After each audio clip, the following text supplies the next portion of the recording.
everybody. Can everybody hear me okay? Okay. So welcome. It's so excited to get together with all of you today and to enjoy our time here at the Washington, D.C. Gluten-Free Expo. So a little bit about myself. Sorry. Okay. So I've actually been gluten-free since 2012. I was diagnosed with a battery of autoimmune diseases, especially Graves and Hashimoto's, and was dealing with a bunch of digestive issues. I actually started going and I was seeing an acupuncturist and nutritionist, and she was actually the one who made the connection for me that I actually had celiac as well. Kind of goes hand in hand when you see all the autoimmune, but at the time my doctors unfortunately were not seeing that. So she made the connection and she changed my life for the better. So I was already a huge traveler and I already was a writer. So I decided to start combining those interests and I became a travel writer. I started with a blog, Gluten-Free Nova Girl, and then from there I've kind of branched out into writing for magazines and different publications. So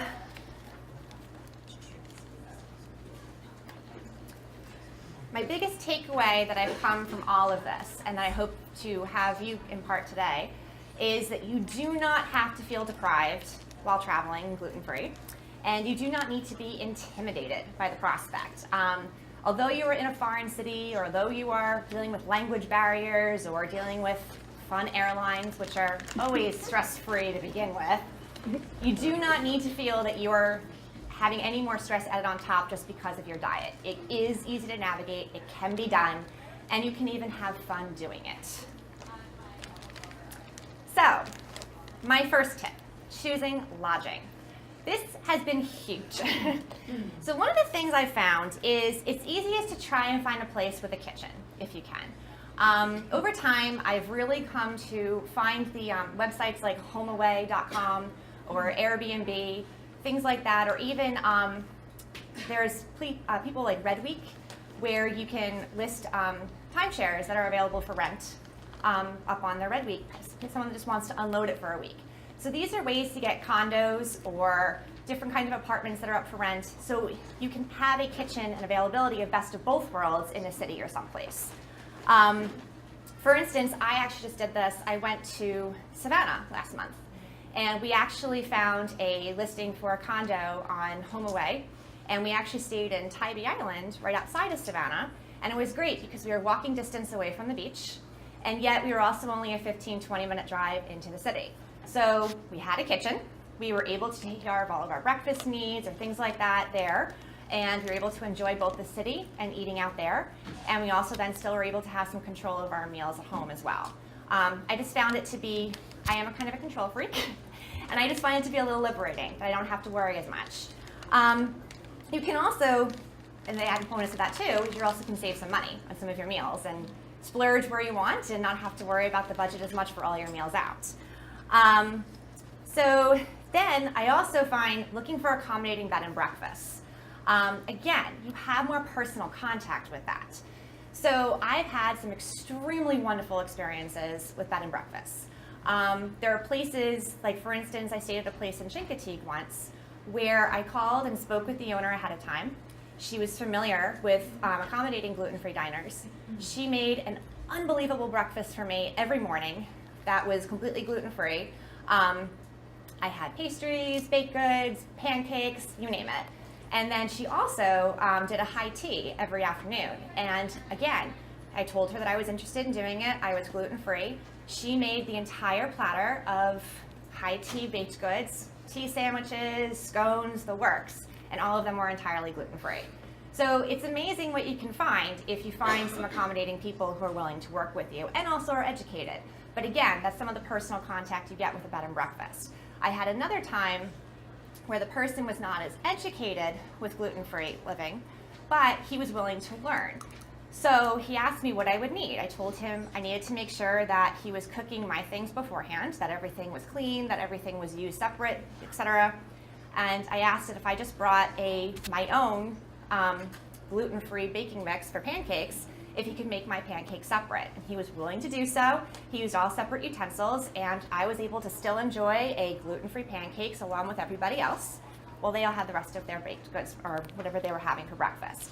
So again, having the personal experience and the personal interaction with the hotel or the bed and breakfast owner, it just finds a way that you know that you're in a safer environment while you're traveling and can even have an enjoyable experience. When it comes to other hotels though, you can call ahead and ask about any accommodations they have on site. I tend to stay away from booking a hotel where it's just a continental breakfast included or a buffet, because you never know what you're getting with that. And you're going to be standing there looking at the buffet or looking at just the pastries or cereals, and you're kind of at a loss then. So when I call a hotel and I see breakfast included, I ask specifically, what does that breakfast entail? If it's a menu where you can order off of and you're sitting in a restaurant, and I know that I can possibly get some eggs or something like that and have them cooked to my needs, then I will possibly make the reservation. But if I just see that it's just a continental breakfast, it's just not worth my time. There are plenty of better places I can find that I'll be more comfortable.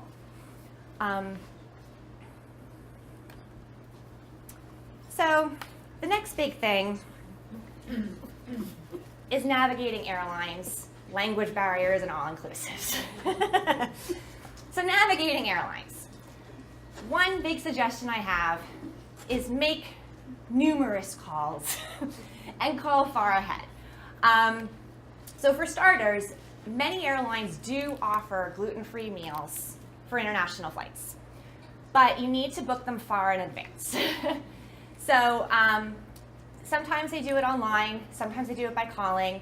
I suggest doing both. And other tip that you need to know, they say they will not guarantee it. So be prepared in case. I had one extremely uncomfortable flight to Scotland where I thought I was getting a gluten-free meal, and turns out it never got on the plane. So thank God I had a whole bunch of snacks already there, but I basically ended up kind of nibbling on a bunch of Larabars for the entire flight overnight to Scotland. So, but if you call well in advance, you try also booking online. Also, double and triple check as you're getting closer. When you get to the airport, ask again at the desk when you check in, and then ask again at the gate.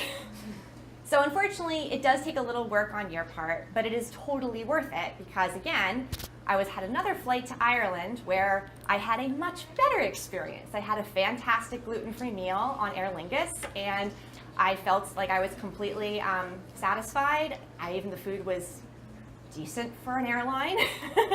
But I at least was able to completely feel that I was not deprived during that flight. So it can work, but just make sure you're taking the extra time to prepare for it. And also, I suggest bringing backup snacks in case.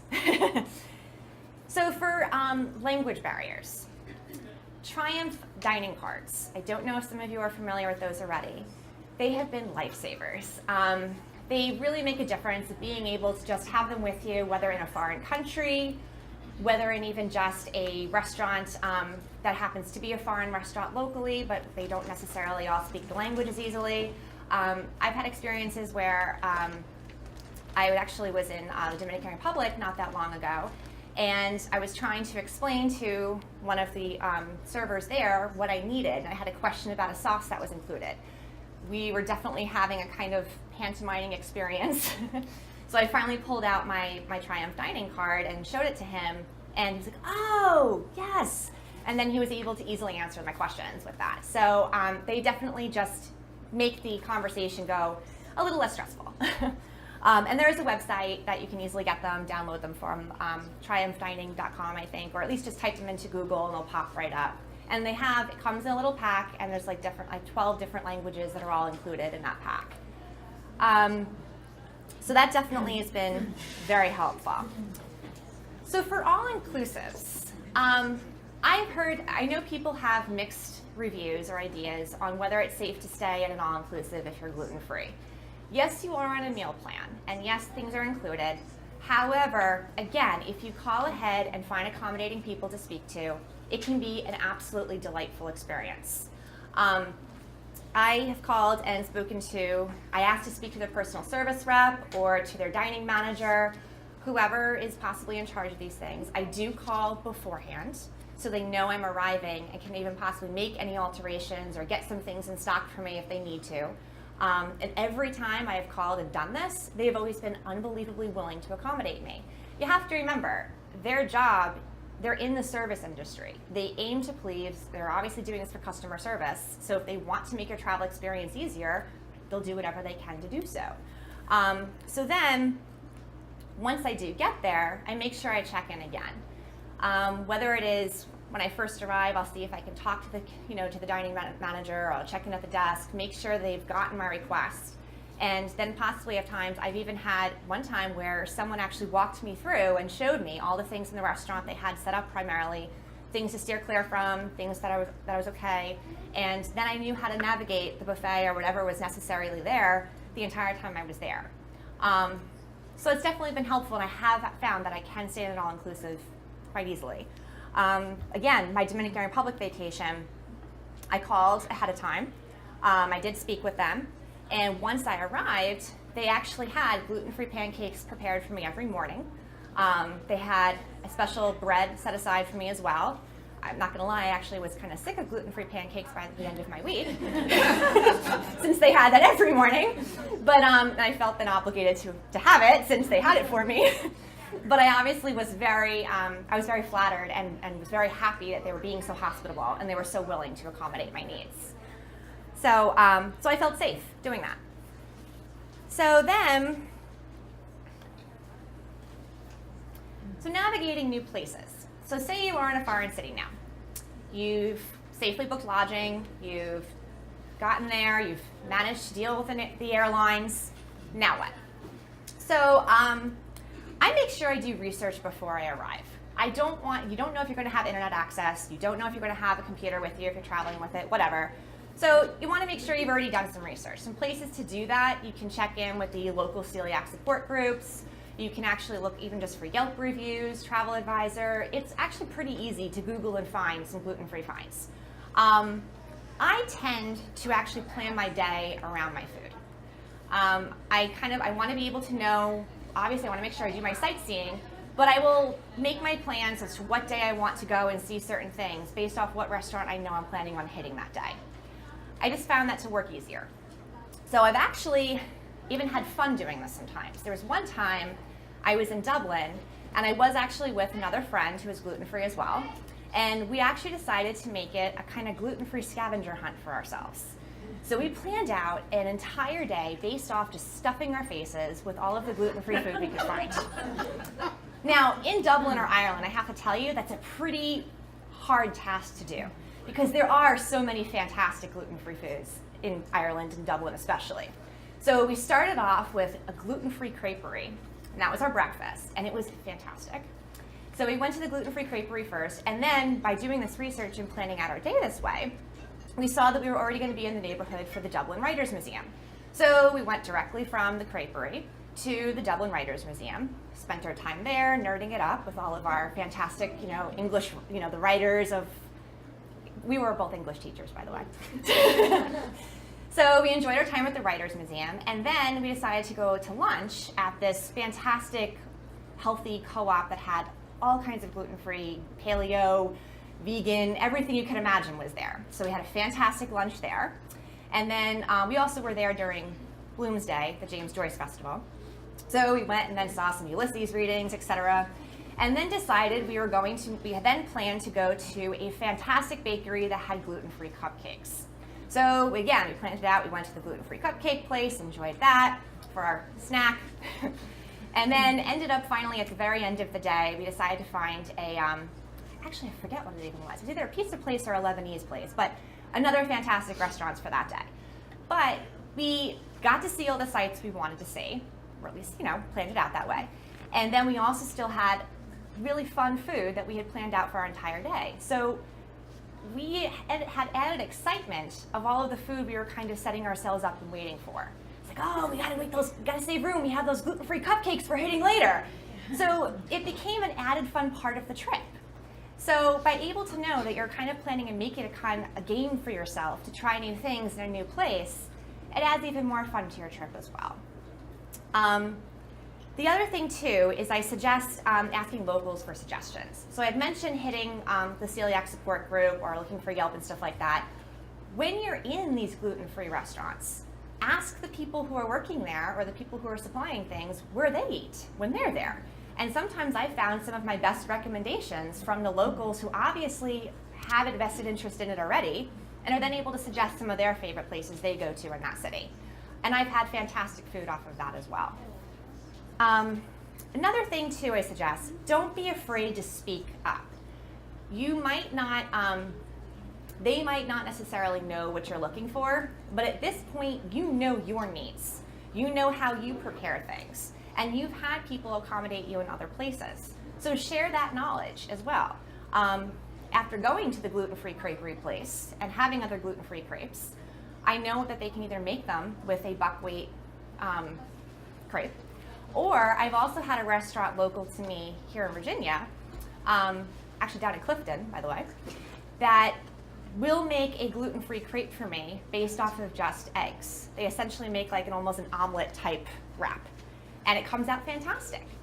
So another time I was at a creperie in a foreign country, and I asked him, do they have buckwheat crepes? And he said no, but they had this really fantastic peanut butter chocolate looking crepe on the menu that I wanted so badly. So I asked him if they could possibly get a clean pan for me, and if they had eggs, and if they were willing to accommodate me. And I walked him through the steps of exactly what I needed. He took out clean utensils, a clean pan. I walked him through actually making the egg crepe for me. It came out fantastic. So again, I got my gluten-free peanut butter and chocolate crepe made entirely to my liking by speaking up and having the man willing to work with me. So it happens. So overall, there's some chances to have an adventure. Enjoy them. Take advantage of them. And now if anybody has any questions, I'm very willing to speak about some of your experiences as well. And also, please, I'm sorry, I totally forgot about the interaction, so please make sure you take advantage of that as well. Yes. Okay. Here, coming around with the microphone. Hi, what are some of the apps or websites that you find to be most helpful, and I'd be curious for other people? Find Me Gluten-Free, definitely. Okay, that's what we have. So, and others? Yelp. Honestly, if you type in Yelp, and you know how they have that little search box of you can type in gluten-free reviews and see if any pop up, and a lot of times you'll find personal recommendations on people, and they are also even helpful because sometimes they'll even mention they say they have gluten-free but don't find them gluten-free. So I definitely find Yelp. I use Yelp a lot because I know that they're personal recommendations and I'm getting actual real live feedback from people. So I've had that, Travel Advisor, or TripAdvisor, excuse me. And honestly, just Googling and seeing what kind of comes up when I hit a place or mention a city. Because sometimes, like for instance, my trip to Savannah, I typed in gluten-free Savannah restaurants, and I found a bunch of articles on BuzzFeed, different local places that had listed reviews and food reviews, dining out information. So I honestly just take some time. I put time aside before I go someplace and just sit down to do an hour or two of actual Google research and plan out my menu for the week, or restaurants I plan on hitting for the whole week when I do that. Over here? Yeah. On Facebook, there's this site, Gluten-Free Travel, I think it's called. Yes. There's all kinds of suggestions on there. Like they're doing this thing now, 50 states with restaurants in every state, and hopefully DC. And I think they're up to Maine, but if you go back through the blog, there's all kinds of suggestions. Great. Yeah, so yeah, Facebook is helpful as well. There's another question over here. Oh, sure. Hi. I noticed you said that you call ahead before you go to any place. Have you struggled with people on the phone who have kind of accused you of them like, oh yeah, we have gluten-free, but you can tell they don't really understand it? And how do you deal with that? Well, first off, I don't just possibly take them at face value. Usually I'll have a conversation with them. And you can tell in the midst of a conversation if they know what they're talking about or not. And I'll ask even what accommodations they're willing to make. So if they say, oh yes, we have gluten-free, my next question would then be, well, what types of gluten-free things do you have? And if they mention like, oh, we have some pastries in the front shop, or whatever it might be. If they don't list a number of gluten-free things they might offer, I move on because I know I can find a better place. For instance, I went to Ocean City last year, and so since we're local, Ocean City, the Carousel Group Hotel, fantastic gluten-free accommodations. They have a bunch of restaurants there on site that they have beachside restaurants, pastries in the breakfast area, made-to-order taco shells and things like that. So not only did they have gluten-free accommodations, when I got that far, they mentioned they had an entire gluten-free menu that was available. So that was definitely helpful. I also don't know if we want to move on to the next slide or the next question on there or anything, or if we're just giving, yeah. Okay, yeah, sure, yeah. So I'm going to Iceland this summer, and I wanted to know if you have any experience with gluten-free in Iceland. I unfortunately have not been to Iceland. It's definitely on my bucket list, but apparently there's people back there that do, so let's ask them. Oh, yeah. If you're staying in the Reykjavik area, Glow. GLO, Okay. Glow Restaurant. They have gluten-free options. It's delicious and it's a decent price. We ate there all the time. Did you find that people there were generally knowledgeable about gluten-free? Yes, Okay. yes, absolutely. Right, thank you. Oh, we have to. I'll meet you after. Thank you. Right over here. Hey, so how worried are you, especially when you go out of the country, but more importantly when you're just in a place that you're not familiar with, how worried are you about cross-contamination? How do you talk to them about some of the things that might be concerning for you with regards to that? Well, basically, again, I at this point have learned I need to speak up for myself and be my own advocate. They're not going to be the ones that are going to be sick later. So again, you have to remember it's a service industry. If I'm not getting the responses I need from my server, I am not afraid to ask for a manager to come over. And I feel bad that I might come off as a pain, but at the same time, that's what I need to do. So, and generally I've always had, once the manager especially gets involved, they're more than willing to do backflips to accommodate. But most times, as I said, they're willing to learn. So I'll even say to them, I'll ask, if it's gluten-free pasta, have you also made it in gluten-free and clean water, or has it been in a separate pan? I'll go through some of the added questions that they might not have thought of. And if they hate me behind the scenes, well, maybe I'll have spit in my food, but you know what, at least I'll know it's not cross-contaminated. Well, it seems like we have a question online, actually. Sure. Yes, we have a question from our live feed of people watching online. We have somebody traveling to Israel and would like to know if you know anything about eating gluten-free in the Middle East. I unfortunately do not. Anybody here? We can have someone back there. Oh, fantastic. Yes, please, and I'll type it into our live stream. Wonderful. So they have several places, many places, including coffee shops, will have gluten-free pastries, bread for sandwiches, and there are pizza places, pasta places. It is very, very common there. Amazing. Any other questions?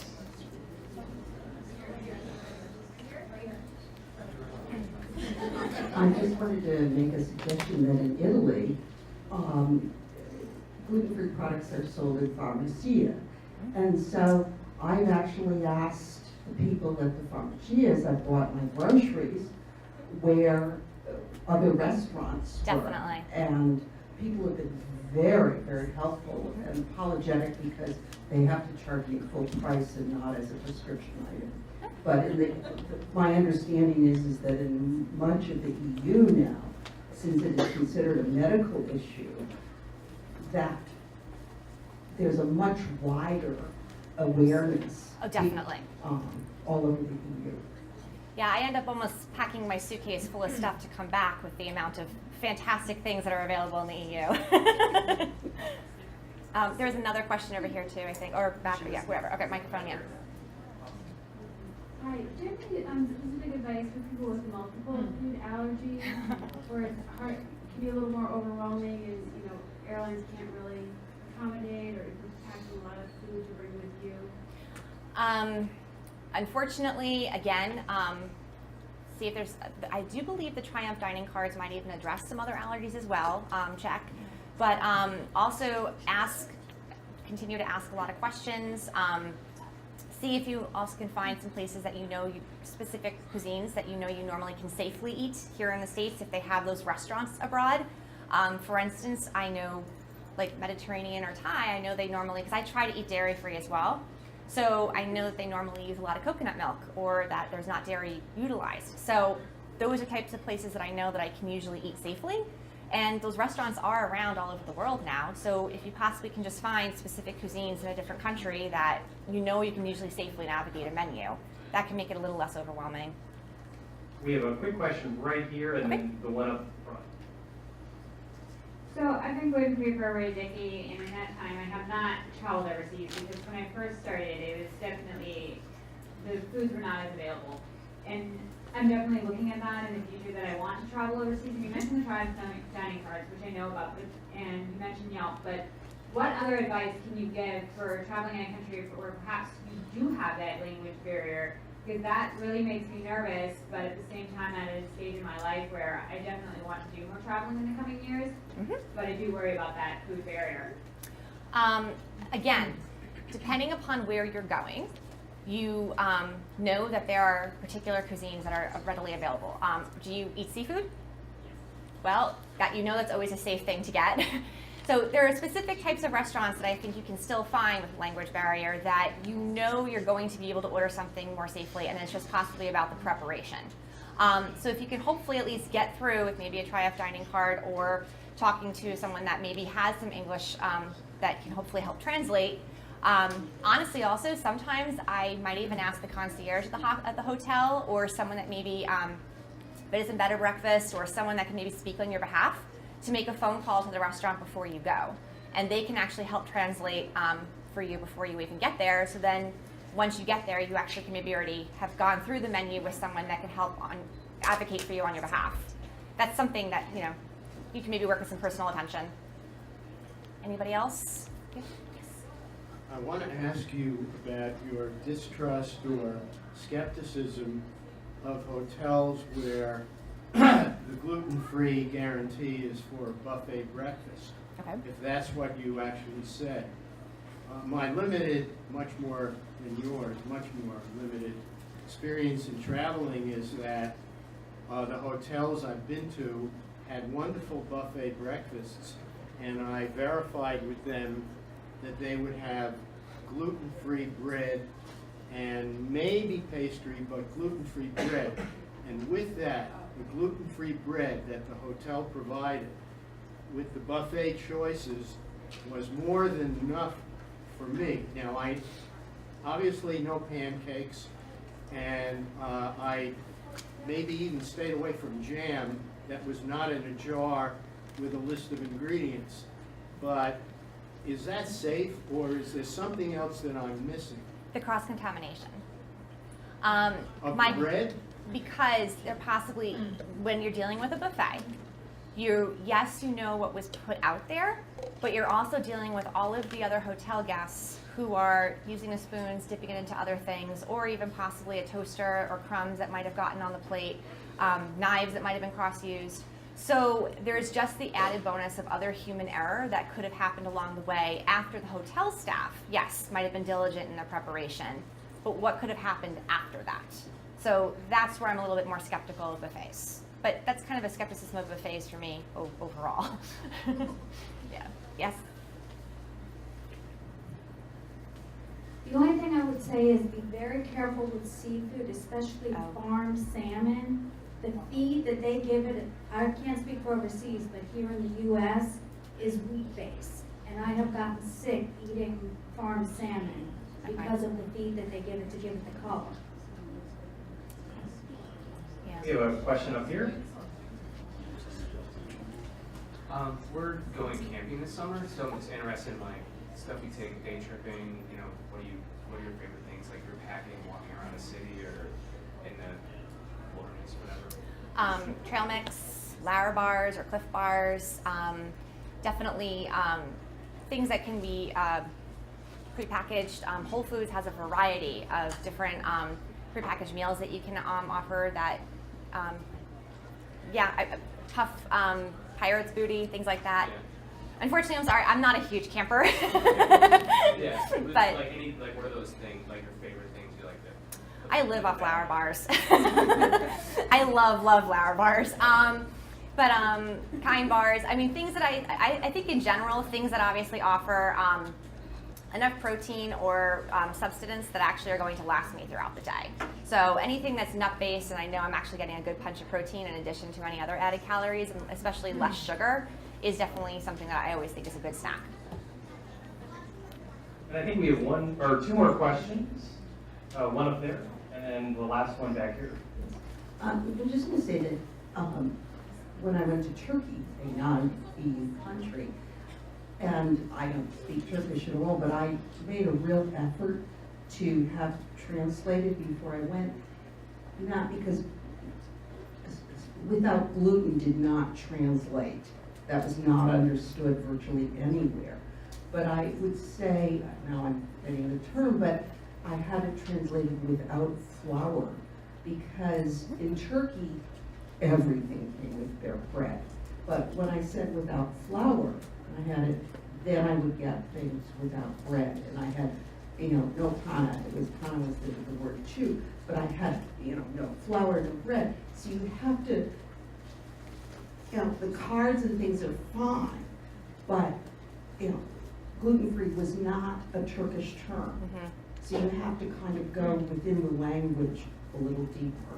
That's why I said also, if you can find an advocate, like a local advocate, whether it is the hotel concierge or manager or someone that you have direct contact with wherever you're staying, and they can possibly be someone to speak on your behalf, it does help, because sometimes it is a cultural translation that isn't getting across as easily. Hi, this is a comment to the camping. My family and I go hiking and camping a lot, and we use a lot of Clif Bars. We also eat these. I have one. If you want to see them, they're called Betty Lou's. They're my mom's and my favorite. This one tastes like apple pie, and it's great. It's prepackaged. You can get it at Whole Foods. Another thing we try to buy hard boil a lot of eggs. Ooh, yeah. Because really the problem with the Clif Bars and all that stuff is sugar. Yeah.